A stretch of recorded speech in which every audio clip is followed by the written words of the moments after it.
ভিডিওতে কোনো গান অ্যাড করলেই ভিডিওটা দেখছি কপিরাইট হয়ে যাচ্ছে, তাই আজ ভয়েস দিয়ে ভিডিওটা বানালাম। অর্ডারটা ছিল রিয়ার। পারুলিয়া থেকে রিয়া এসেছিল ওর এই স্পেশাল ফ্লাওয়ারগুলোকে রেজিন হিসেবে জমিয়ে একটা ফটো ফ্রেম বানাতে। রিয়া বলেছিল তুমি তোমার পছন্দ মতো করে কালারটা বানিয়ে দিও, আমি অত বুঝি না। তো এখানে আমি দেখলাম কালারগুলোর সাথে ম্যাচ করে ব্যাকগ্রাউন্ডটা ব্লু কালার করলেই বেশি ভালো যাবে।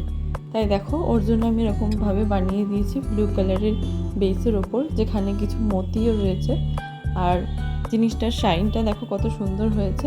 পুরো জিনিসটাই প্রিজার্ভ হয়ে গেছে, পুরো জিনিসটাই এখন ওয়াটারপ্রুফ। যেভাবে রাখবে সেভাবেই থেকে যাবে, কোনো দিন নষ্ট হবে না। তোমরাও চাইলে তোমাদেরও স্পেশাল কোনো ফ্লাওয়ার বা যে কোনো জিনিসকে এইভাবে জমিয়ে একটা সুন্দর ফটো ফ্রেম বানানোর জন্য আমার সাথে কন্ট্যাক্ট করতে পারো। ভিডিওটা কেমন লাগলো জানিও। Thank you for watching.